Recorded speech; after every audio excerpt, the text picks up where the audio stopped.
Halo guys, bagaimana kabar hari ini? Mudah-mudahan selalu dalam lindungannya. Oke guys, kembali lagi di channel saya. Hari ini kita akan membahas kasus yang terjadi di Mesuji Lampung tentang kematian siswi SMK yang ditemukan dalam kondisi bersimbah darah dan mirisnya tanpa celana dalam. Hampir 1 bulan kasus ini berjalan dan akhirnya polisi berhasil menangkap pelakunya. Bagaimana kronologinya? Mari kita simak seksama. Awalnya, ada 3 remaja desa setempat yang hendak mencari burung. Mereka melihat motor dalam parit. Saat mendekati motor itu, ternyata ada sosok mayat tertutup semak-semak dan dedaunan. Sadisnya lagi, tidak memakai celana dalam. Kemudian, warga sekitar melaporkan penemuan mayat tersebut ke Polres Mesuji. Akhirnya, polisi segera melakukan olah TKP dan ternyata mayat yang ditemukan tersebut bernama Anggi Lestari, siswi SMK Negeri 1 Tanjung Raya, Mesuji. Dia merupakan siswi kelas 10. Kemudian, polisi melakukan penyelidikan untuk menemukan bukti-bukti petunjuk siapa pelaku di balik kejadian itu. Dalam perjalanan kasus ini, Polda Lampung membentuk tim khusus dari Polres Mesuji dan Subdit 3 Jatanras Ditreskrimum Polda Lampung.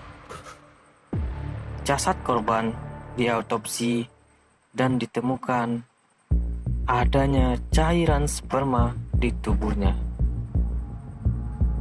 Akan tetapi, polisi belum dapat menarik kesimpulan apa karena minimnya alat bukti. Kasus ini tak luput dari perhatian publik di internet. Netizen menyebut kematian Anggi Lestari mirip kasus Vina Cirebon. Berbagai macam spekulasi mencuat. Netizen menduga Anggi dibunuh karena urusan percintaan. Dugaan itu muncul karena postingan terakhir Anggi di akun TikTok pribadinya. Dia curhat tentang kisah cintanya yang kandas. Penyelidikan terus bergulir hingga 1 bulan berlalu. Polisi mengaku kesulitan karena minimnya alat bukti. Namun, tim terus berupaya dengan menggali keterangan dari para saksi. Total ada 22 saksi yang diperiksa. Perlahan, kasus ini menemukan titik terangnya. Polda Lampung mengamankan rekaman CCTV yang memperlihatkan sosok Anggi Lestari tengah membonceng seorang pria sebelum dia ditemukan tewas.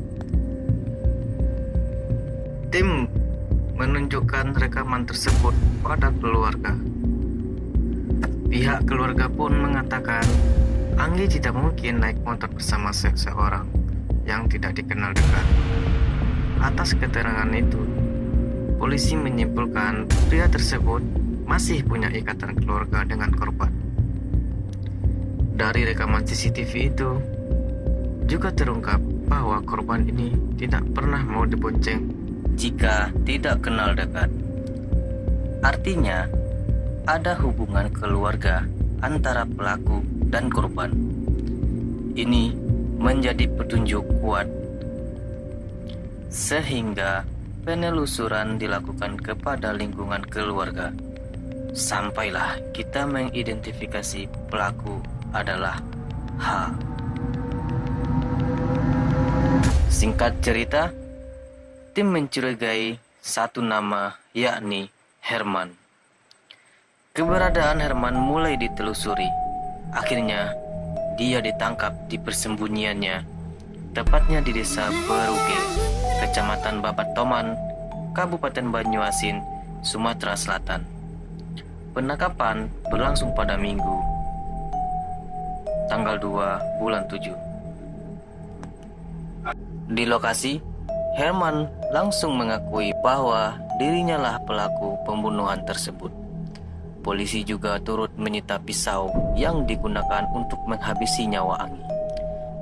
Herman sendiri merupakan suami dari sepupu ibu Anggi, sehingga masih terhitung paman korban. Pemeriksaan terhadap Herman dari sini terungkap motifnya menghabisi nyawa keponakannya sendiri. Herman mengaku ingin mengambil uang milik Anggi yang dibawa pada hari kejadian.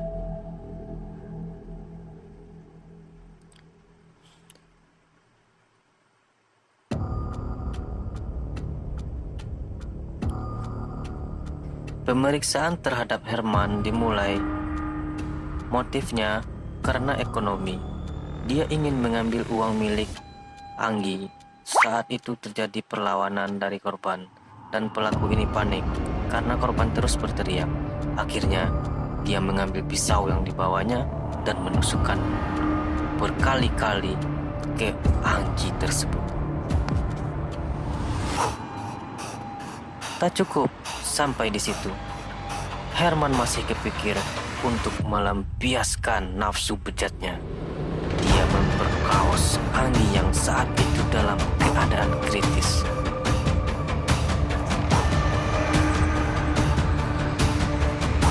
Akhirnya, polisi meminta kronologis kejadian kepada Herman. Pada hari Selasa, tanggal 28 Mei, awal mula bertemu Herman dan Anggi. Sekitar pukul 10, Herman berjalan kaki dari desa Muara Tenang menuju desa Margajadi, Kecamatan Mesuji Timur. Selama dalam perjalanan, Herman sempat memberhentikan mobil truk untuk mencari tumpangan. Namun, tidak ada mobil yang bersedia memberinya tumpangan, sambungnya. Kemudian, Herman melanjutkan perjalanan dengan jalan kaki. Selang beberapa saat kemudian, datanglah Anggi melintas dan melihat Herman. Karena Herman ini merupakan paman dia, lalu Anggi menawari tumpangan. Selanjutnya, Herman naik sepeda motor korban. Dengan posisi Herman membonceng korban, kemudian sempat berhenti untuk memakai masker dan melanjutkan lagi perjalanan bersama Anggi. Sesampainya di perempatan desa Margajadi, dekat pos polisi, mereka masuk di gang ke arah kebun karet yang sepi. Sesampainya di kebun karet tersebut, Herman meminta berhentikan laju sepeda motornya. Herman pun memberhentikan laju sepeda motornya untuk buang air kecil, dan korban turun dari motor menghadap berlawanan dengan Herman, jelasnya.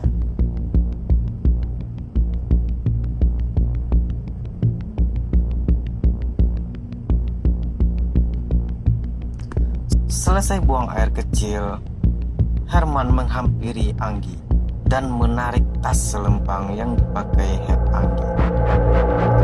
Namun Anggi melawan. Herman dan motor jatuh ke dalam parit. Sembari Anggi minta tolong. Setelah itu, Herman membuka tas korban dan tidak menemukan uang di dalamnya.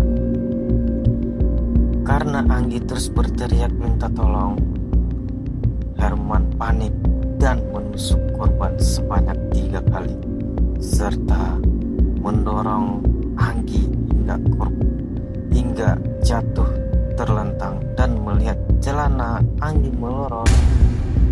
Herman menyetubuhi korban. Setelah menyetubuhi, Anggi masih melakukan perlawanan, dan Herman menusuk kembali korban sebanyak 2 kali, hingga Anggi tergeletak tak berdaya dengan posisi tubuh miring ke kiri.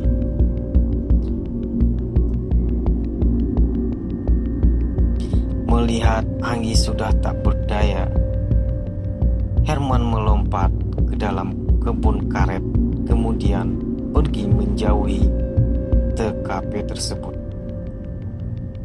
Setelah melakukan pembunuhan tersebut, tersangka sempat bersembunyi di dalam kebun karet selama 4 hari. Kemudian, tersangka berjalan keluar dari kebun karet dan sampai di kebun Albasia dan bersembunyi kembali di kebun Albasia selama 4 hari. Selama melarikan diri, tersangka membuang beberapa barang bukti yaitu Tersangka Herman ini dijerat pasal berlapis-lapis, yakni pembunuhan dan perlindungan anak di bawah umur. Jadi, gimana guys? Gimana menurut kamu tentang kisah ini? Jangan lupa like, komen, dan subscribe ya. Terima kasih.